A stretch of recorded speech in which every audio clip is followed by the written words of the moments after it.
بسم اللہ الرحمن الرحیم۔ السلام علیکم بچوں، کیسے ہیں آپ؟ امید کرتی ہوں کہ آپ سب بچے بالکل خیریت سے ہوں گے اور اپنے اپنے گھروں میں محفوظ ہوں گے۔ آن لائن کلاسز آپ کو مہیا کی جا رہی ہیں نیشنل پبلک اسکول کی طرف سے، تاکہ آپ کی پڑھائی کا سلسلہ جو ہے منقطع نہ ہو سکے۔ پیارے بچوں، پچھلے لیکچر میں سبق نمبر 4 ملکہ کوہسار مری کہ ہم نے الفاظ معنی اور جملہ سازی کی تھی، اور اس سے پچھلے لیکچر میں ہم نے اس کی ریڈنگ اور کچھ مشق میں سوالات کیے تھے۔ تو پیارے بچوں، ابھی سوال جواب اس چیپٹر کے رہتے ہیں، انشاءاللہ آج ہم وہی کریں گے۔ تو آئیے ہم اپنا آج کا لیکچر سٹارٹ کرتے ہیں۔ اپنی نوٹ بک نکالیے۔ Draw a margin line on at least 3 to 4 pages.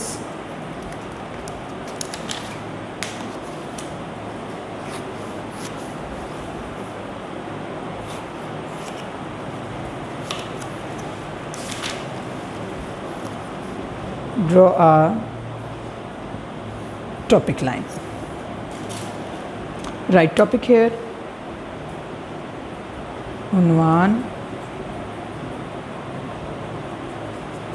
سوال جواب۔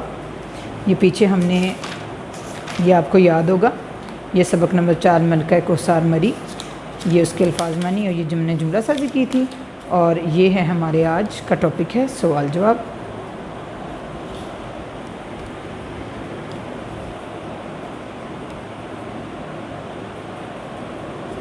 سوال نمبر 1، مری میں کن مہینوں میں شدید سردی پڑتی ہے؟ مری میں کن مہینوں میں شدید سردی پڑتی ہے؟ جواب، مری ایک پہاڑی شہر ہے، یہ سطح سمندر سے کافی بلندی پر واقع ہے۔ پیارے بچوں، یہاں پہ دسمبر سے لے کے مارچ تک شدید سردی پڑتی ہے۔ مری ایک پہاڑی شہر ہے یا پہاڑی شہر ہے، یہ سطح سمندر سے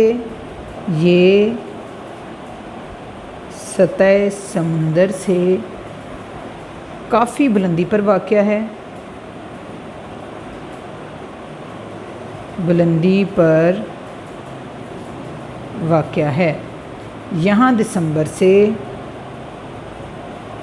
یہاں دسمبر سے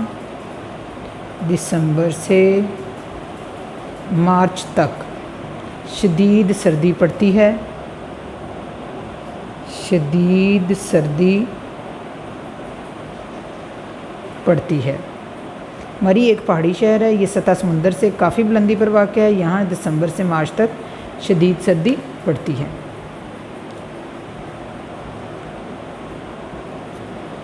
سوال نمبر 2، راولپنڈی سے مری کتنی مسافت پر واقع ہے؟ راولپنڈی سے مری کتنی مسافت پر واقع ہے؟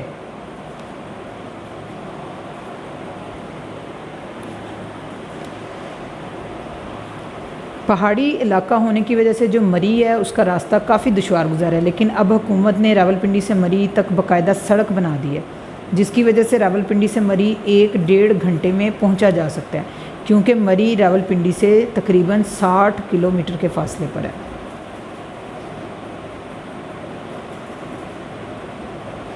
پہاڑی علاقہ ہونے کی وجہ سے مری کا راستہ کافی دشوار ہے۔ دشوار کا مطلب ہے یعنی کہ مشکل ہے، لیکن اب حکومت نے باقاعدہ سڑک بنا دی ہے، جس کی وجہ سے مری تقریباً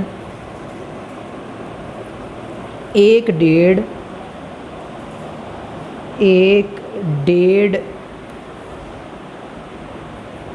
مری تقریباً 1.5 گھنٹے میں پہنچا جا سکتا ہے کیونکہ مری راولپنڈی سے قریباً 60 کلومیٹر کے فاصلے پر ہے۔ پہاڑی علاقہ ہونے کی وجہ سے مری کا راستہ کافی دشوار ہے، لیکن اب حکومت نے باقاعدہ سڑک بنا دی ہے، جس کی وجہ سے مری تقریباً 1.5 گھنٹے میں پہنچا جا سکتا ہے، کیونکہ مری راولپنڈی سے تقریباً 60 کلومیٹر کے فاصلے پر ہے۔ سوال نمبر 3،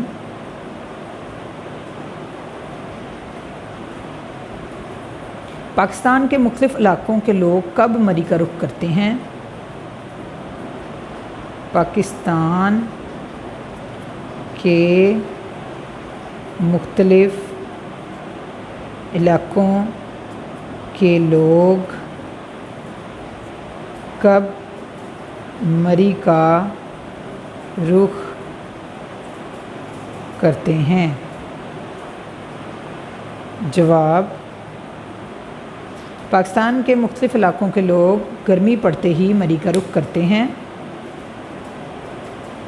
پاکستان کے مختلف علاقوں کے لوگ گرمی پڑتے ہی مری کا رخ کرتے ہیں۔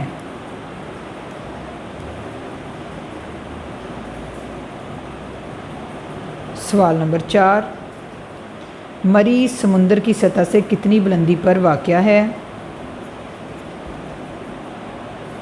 مری سمندر کی سطح سے کتنی بلندی پر واقع ہے؟ جواب: مری سمندر کی سطح سے تقریباً 7,500 فٹ کی بلندی پر واقع ہے۔ مری سمندر کی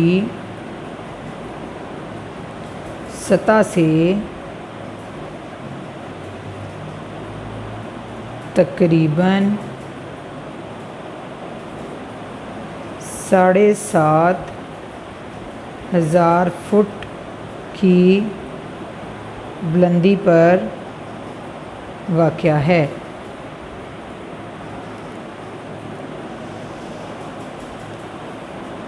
سوال نمبر 5، مری میں برقی کمکموں کی روشنی میں کیسا محسوس ہوتا ہے؟ مری میں برقی کمکموں کی روشنی میں کیسا محسوس ہوتا ہے؟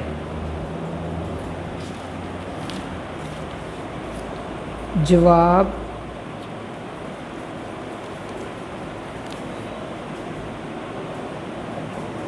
مری میں برقی کمکموں کی روشنی میں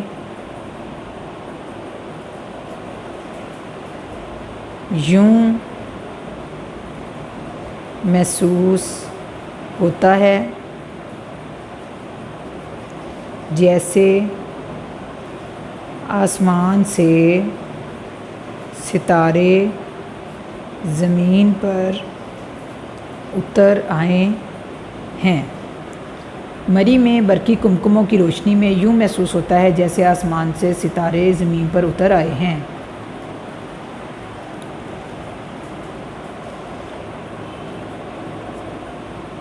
سوال نمبر 6،